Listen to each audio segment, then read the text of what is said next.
Today I'll be reviewing my new Schmincke super granulation watercolors and will paint another portrait with them. I already made a first impressions video painting a different portrait in my sketchbook, and I will link that video down below for you.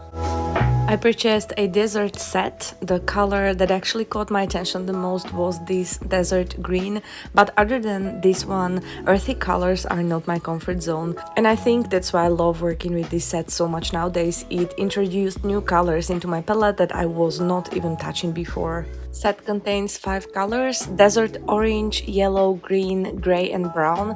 And in this painting the most dominant ones were the desert yellow and orange. That yellow is a nice cool greenish type of yellow and it's completely transparent, which helped me to make this painting look light and full of air. Paints are of the highest quality. Schmincke does know how to make dependable watercolors.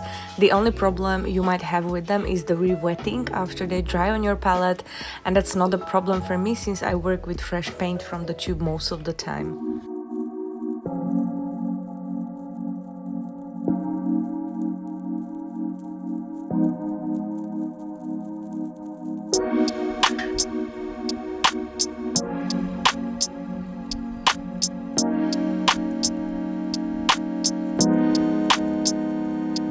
This portrait was inspired by a photo by Miška Ďurišová.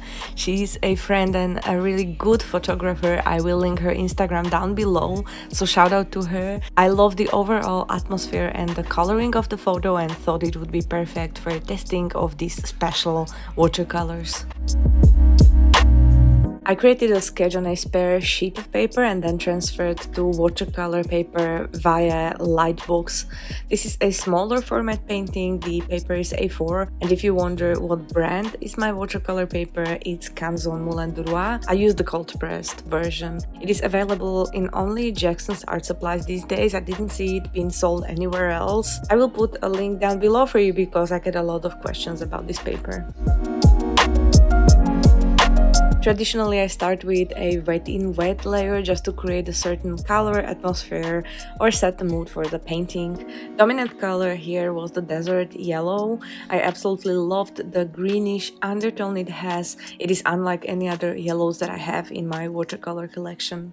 I thought it might be fun to add a bit of salt to push the textures even further. Once this layer has dried, I applied my Sennelier masking fluid to mask off the tiny flowers and then let that dry as well. For the skin tones, I used my regular combination of alizarin crimson and quinacridone gold.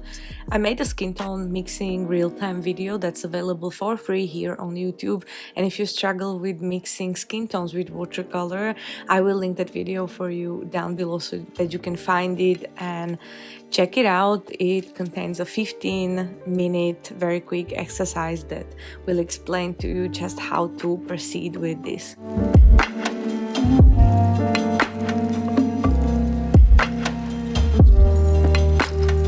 This particular face was a little more difficult to shade just because there were so many colors present on the reference picture, and on top of the reflected colors there were cast shadows directly across the face.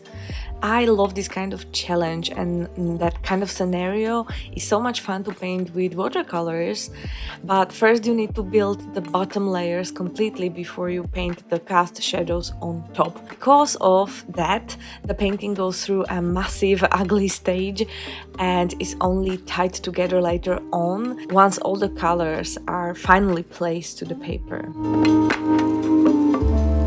For the first time ever, I introduced a lavender color into my portrait painting palette, and I did that because it's what I saw on the reference photo. This color was jumping all over the place from the flowers to the face, and I thought it complemented the entire desert palette beautifully. I think I complained about this lavender color a few years back in an art supplies haul video. I purchased the one from Daniel Smith and I was so confused with that paint. It was opaque and reminded me of gouache rather than watercolor, and that's because I prefer painting with transparent watercolors most of the time, and so that made me a little confused. It makes me paint a little differently too. It makes the rest of the colors on a palette muddy, and even the painting at this stage looked a bit muddy. I understand that this paint can be great for creating opaque grays and can enrich the range of watercolor techniques that I use, and so I'm just trying to use it more often and experiment with it a little.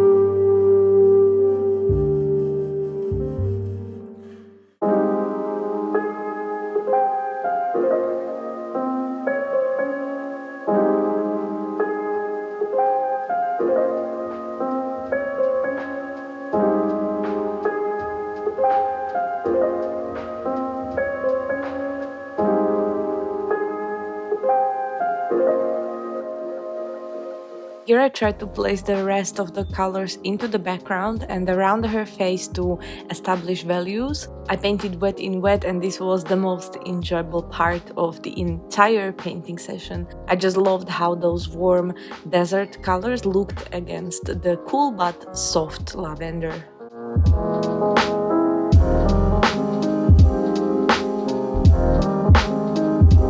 I had a hard time keeping the face dry with all the water running around it, and I even got some of the paint covering parts of the face, but I managed to correct that and remove the extra paint with a damp brush. This paper luckily allows for lifting of some of the pigment after the watercolor dries even, so that helps me out at times.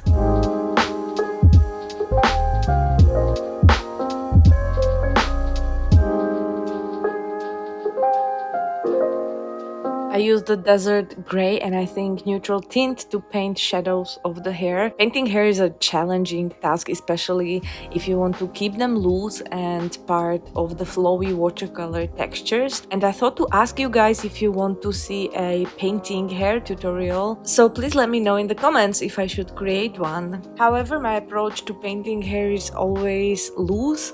I very strongly dislike to paint them string by string. I don't think that looks good and it's not so much fun to paint, and so I rather focus on the lighter and the darker parts of the hair and only paint blocks of them like this. I always add a few individual hair strands though flying around, just to make sure that the mass around the face doesn't get misinterpreted as something else, like a fabric for example.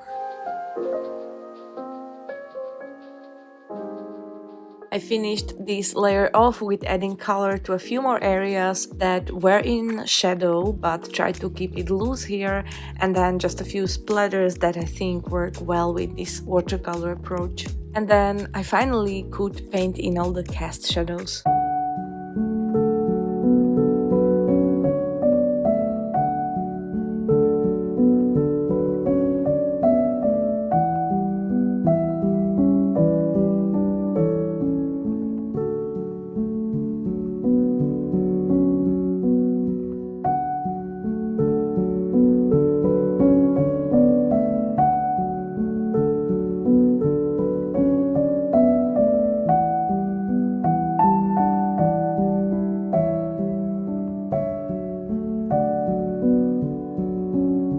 Let's sum up my thoughts on the desert set to make this little review complete. Would I recommend it? Yes and no, depending on who asks. If you are a beginner looking into watercolor painting and your goal is to learn how to mix colors and you're on a budget, these paints are not for you. You would be best off with a limited palette of regular watercolors that you can combine to achieve a wide range of colors. But if you are a watercolor enthusiast that is looking to enrich your collection and introduce new colors into your routine, this might be the right kind of treat for you. I also think this set would make you happy if you only worked with smooth watercolors up until now and would like to introduce some warm granulating colors into your palette. Since these are single pigment paints, you can mix them with your regular ones and create a wide range of granulating shades.